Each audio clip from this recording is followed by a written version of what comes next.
So I had the liberty to choose something. Because I was sure you know what to do. I wanted to talk about something that I really know and I try to follow for many years till now, and I think it's really fascinating. I will try to bring to you a little bit this fascination. And this fascination is like this mountain. It's the Mount Everest. And Mount Everest goes very high, above 8,000 meters. And what's the matter here? The matter is that we have physical changes in the atmosphere when we go high, and this leads to environmental hypoxemia.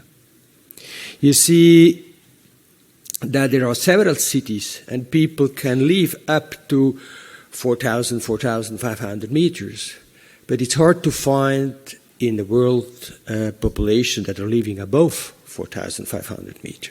This maybe means something, that the human being is not made for living at very high altitude. There are birds that are able to fly at 9,000 meters. Did you know that? And look, how do they do it?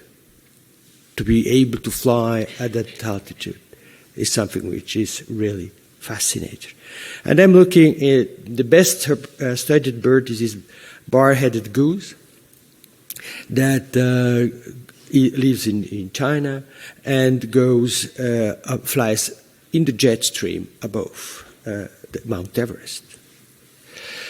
And one of the things that characterize the bar-headed goose, if you compare it with the Peking duck, is that under polycapnic condition, he is able to hyperventilate much more than his comparative Peking duck. But this only in polycapic hypercapnia and not in isocapnia. The other things that is different between the two animals is the hemoglobin dissociation curves. You see here in orange the important left shift of the hemoglobin dissociation curve that is seen in the bar-headed goose compared to other animals. And not only the hemoglobin dissociation curve shift by the left, but also the heart is able to deal better with low oxygen content in the air, increasing the number of capillaries in the heart muscles, compared to the other animals. The human being tried to go high already 2 centuries ago, but he failed. And this is a nice story that you can read if you get to the book to Paul's Bear, where he was taking people up with a balloon to very high altitude, and 3 of them died due to severe hypoxemia. You see here the track records. You see here the PO2 that is decreasing according to atmospheric partial pressure, and the CO2 which is decreasing even faster down here, suggesting that these people were hyperventilated a lot. But this was not enough to deal with low hypoxemia. This is something that physiologists were interested since the beginning of the first expedition to Mount Everest. How people would be able to stand on the summit of the Mount Everest without oxygen. And all the results of studies, and particularly of the American 1981 expedition to Mount Everest, they were measuring maximum oxygen uptake and may put in relationship with the inspired PO2. And you see here that according to several studies, the extrapolation was that you would reach the basal O2 uptake capacity of the body. This may be the reason why we are not able to stand on the Mount Everest without oxygen. This was the theory at that time. But a great alpinist shows that it was not true. And in 1978, Reinhold Messer was standing as a first human being on the top of the Everest without oxygen. And how was this possible? And this is briefly summarized in this slide, in this graph on this side. You see here the heart rate. You see down here the inspired PO2 ratio, and how heart rate was increasing with increasing in PO2.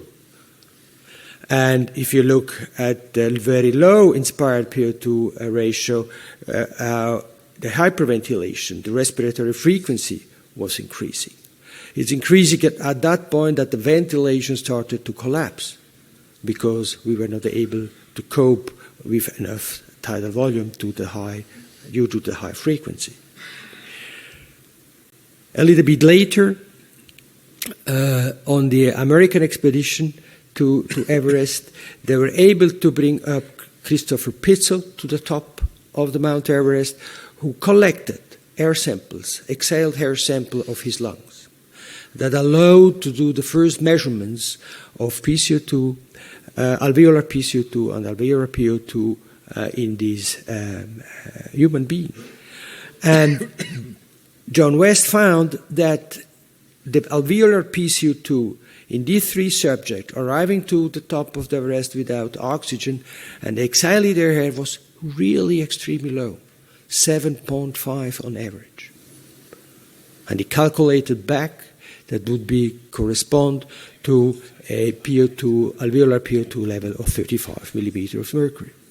So really low. And the confirmation of these very low values comes several years later by my Crockett expedition to the Mount Everest, where they were smart enough to collect femoral arterial blood samples at the altitude of 10,400 meters. They wanted to do it on the top of the mountain, but the wind were too strong, so they had to go down a little bit to the balcony and do it there. And just a picture showing how they were working at 8,400 meters. And these were the results. Look at PO2 in the fourth subject. PO2 ranges between 19 millimeters of mercury and 29 millimeters of mercury. And oxygen saturation was around 68 in this subject and 34 in that subject.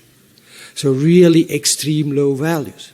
That when you face such values in the ICU, run and push oxygen and intubate the patient. So the human being is very tolerant to very low hypoxemia. But this allows him to stay there for a few hours. And then he has to go down, otherwise he will die. And this is the wonder, if you look on, and how human being may able to compensate for the low oxygen. And you summarize in this nice graph where you have the PO2 in the clear bars here that decreases while we are increasing altitude. Then you have oxygen saturation, we have seen over there, that is maintained thanks to hyperventilation. You have hemoglobin. And it plays a major role for human being that lives at low altitude.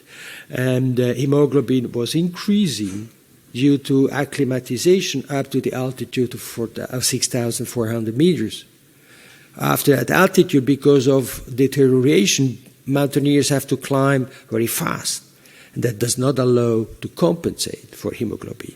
And maybe too high hemoglobin would be also counterproductive.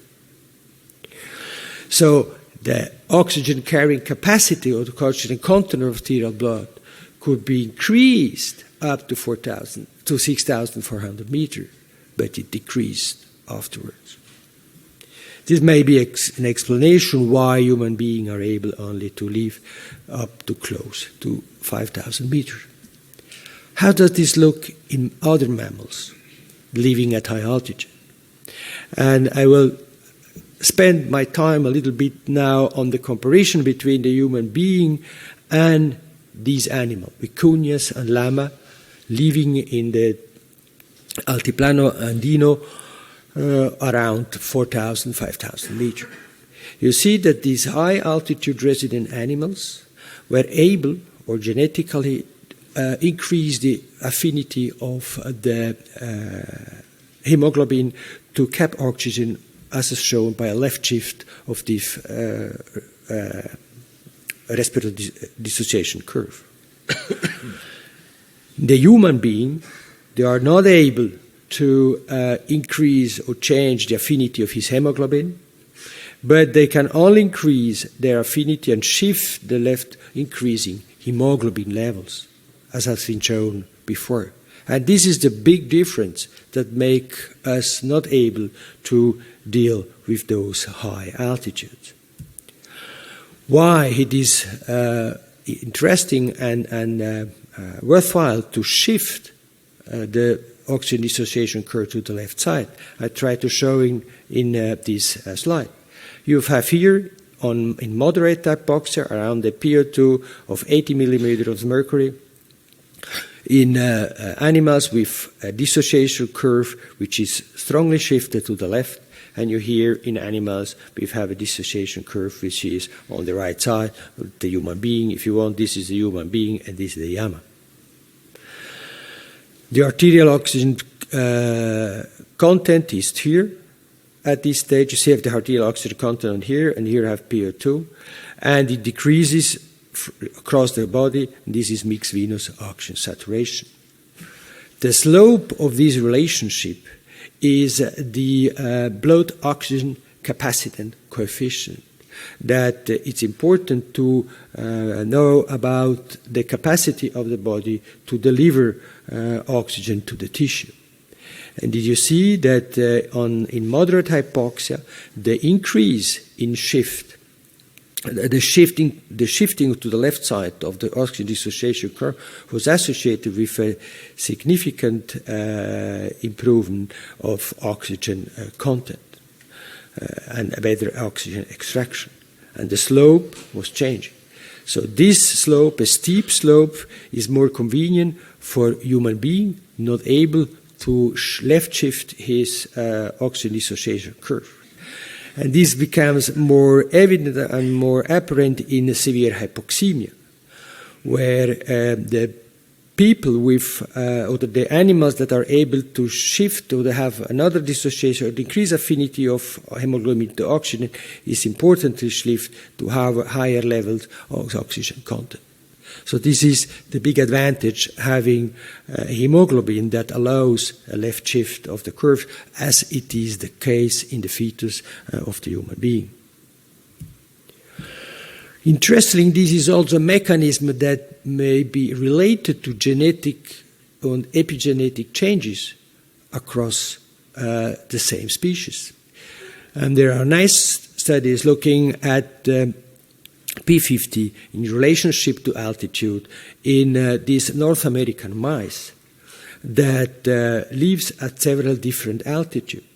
And you see that the P50 in the mice that living at low altitude was significantly higher compared to the P50s of mice living at high altitude. So they shifted their oxygen hemoglobin affinity curve to the left. And this map shows you very nicely how this is related to the genetic mutation, where the halotype A0C0 were those animals with the low P50s living at high altitude, and the animals with the halotype I1 and C1 were those animals living at low altitude, as is shown here in the back. And this is a transition according to the place where the animal lives. So mammals are able to adapt by genetic mutation the affinity to oxygen of their hemoglobin. Just come back to other things that are important to acclimatize and to be able to live at very high altitude. Now looking at the difference in anatomy between the bar-headed goose and mammals. This is the traditional lung shown in the lung, where you have the alveoli and you have the inspired O2 that is coming in, and the expired O2, which is lower than the inspired O2. So the expired CO2 is lower than alveolar CO2, and it's higher than alveolar CO2, and it's higher than arterial CO2. That means we are wasting oxygen.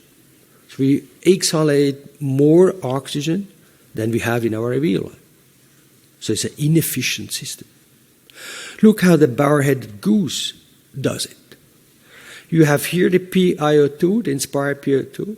You have here the alveolar IO2, and here the expired IO2. And the mechanism is a contracurrent recirculation of the blood, increasing the time of contact spent with the blood, and able to increase PaO2 higher than the exhaled AO2. I think it's a fantastic mechanism how anatomy may change according to the ability to fly at very high altitude. And not only the myocardium capillary density has changed, but also the oxidative state, the cytochrome C oxidases has changed in this animal. It's different. You see the bar-headed goose have a lower differential maximal activity of the cytochrome C oxidase. And their kinetics as well are also different. So this is another mechanism how you can deal with low oxygen content at the level of the myocardium. Now let's come to the impact of an important reflex that allows to improve oxygenation in human beings, in mammals in general, is the Euler-Lilliestrand reflex. And this allows to divert blood from less ventilated area to better ventilated area. And this Euler-Lilliestrand is reality, as can you show it's seen here in pulmonary artery pressure increase in normal healthy subject going at 4,500 meters. In animals, if you looked at hypoxic pulmonary vasoconstriction response, may differ dramatically between species. So you find, for example, here we have it's 120, here it's low arterial oxygen, here PA pressure. The rabbit is highly tolerant from the point of the pulmonary circulation to very low hypoxic levels. Other animals like the cow here, or the horse, or the rat, and the pig, as I've shown the day before yesterday, are less tolerant. And the steepness of the relationship between the decrease in PaO2 and the increase in pulmonary artery pressure is much more enhanced. And you see how these animals behave once they are exposed to high altitude exactly the same way. Again, you have the dog and the Guinea pig, here the sheep that are not responsive, as well the llama not responsive, but you have cows, other type of pig, horses, rats, chicken that have an impressive hypoxic pulmonary vasoconstriction. These are all studies done by Grover and co-workers published in his handbook on chapter pulmonary circulation. Now come back to compare llamas with sheep. You see here an experiment where it's showing the response to hypoxia, 40 minutes of hypoxia in comparing sheep in white and llama in black. You see how sheep dramatically increase their PA pressure here expressed as percentage of baseline, and keep it very high, and it takes a moment to reach the maximum, and then you flattens down again, and if you re-expose them to normoxia, the PA pressure normalizes rapidly. The llama has a much weaker hypoxic pulmonary vasoconstrictive response. And this here, the mean average value in normoxia, hypoxia, and recovery, with the difference between the two animals, and here the percentage change in pulmonary vascular resistance. Why it's that, and what are the anatomical differences between the two species? In the Yama, that are the example for a low hypoxic pulmonary vasoconstrictor, we have less anadrenergic sensitivity, you have more vasodilator capacity, so no exhaled in the lung, you have more GC, you have less pulmonary hypertension, and you have no remodeling of the pulmonary vessel compared to the sheep, where you have an important remodeling process that happens at the level of the muscularized pulmonary arteries. What about differences among the same species, looking at cows in general? It has been shown very nicely in the late 70s that yak, which is known to be an animal like the llama living at very high altitude, have very weak hypoxic ventilatory responses, here at low altitude and here at high altitude. There are some cattle I have shown you previously that have an enormous hypoxic pulmonary vasoconstrictive response. If you breed yak and cattle, you get a dozo, and these are much less hypoxic pulmonary vasoconstriction. So apparently it is a genetic association. However, this shows that within cattle you have highly susceptible animal with huge increases, but you have also resistant animal, huge diseases. And this difference have been observed at the beginning of the last centuries by Glover and Nelson, who for the first time described a disease that was not known at the time, called the brisket disease. Why did they call the brisket disease? Because the cattle that were brought to the altitude of 4,000 meters in Colorado, they developed a brisk down here. And this was a sign of right heart failure, edema. Grower and co-worker investigated in really interesting studies the cattle and the mechanism of this brisk disease.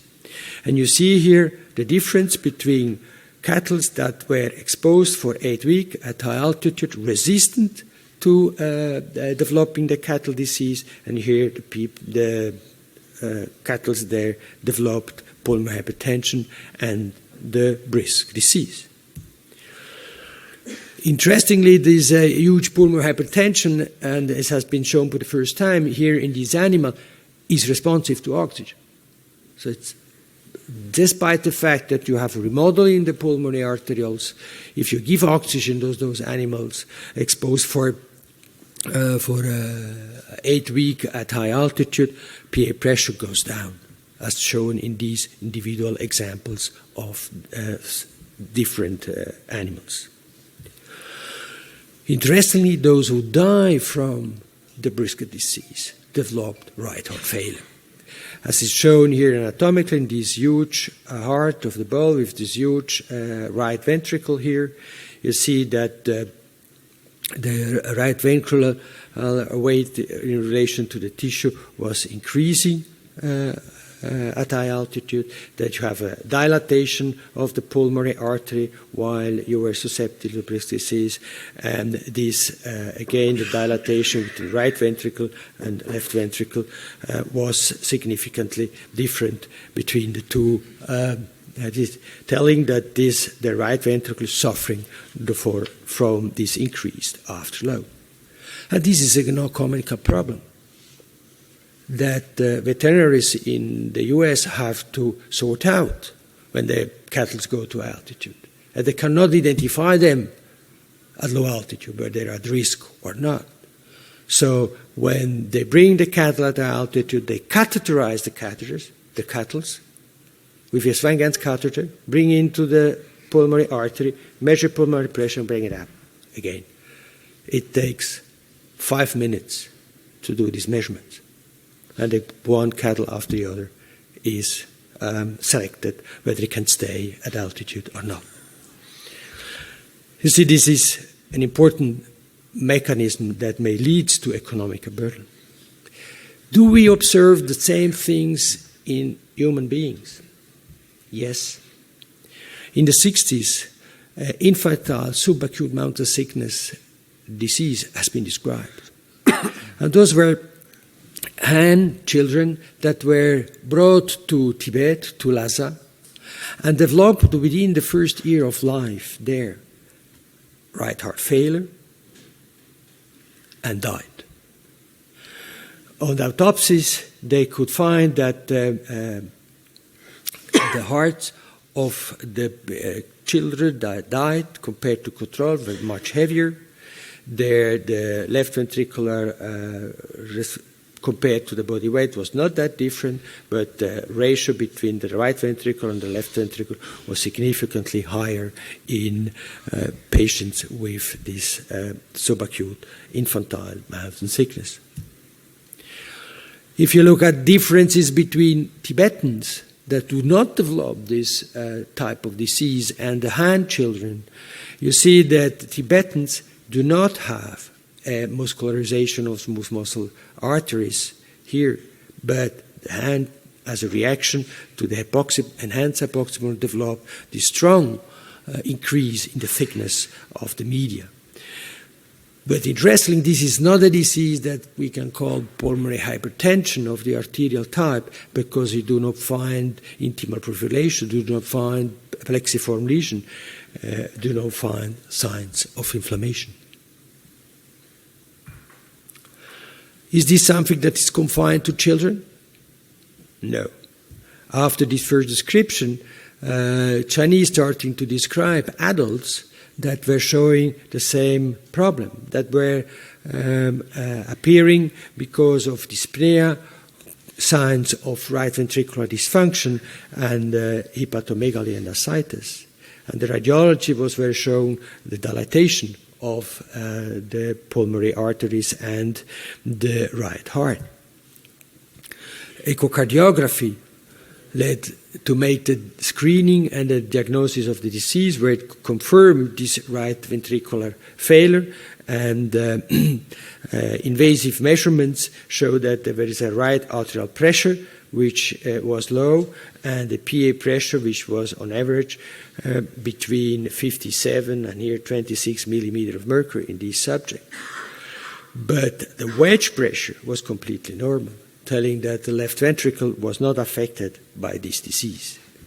Interestingly, if you look at the hemoglobin level as the reaction of the human being to that altitude was higher than an average population of low altitude, ranging between 17 and 22 millimeters of mercury. This hemoglobin concentration is something that separate and differentiate people that present the same disease as described in adult Han Chinese in the Andean.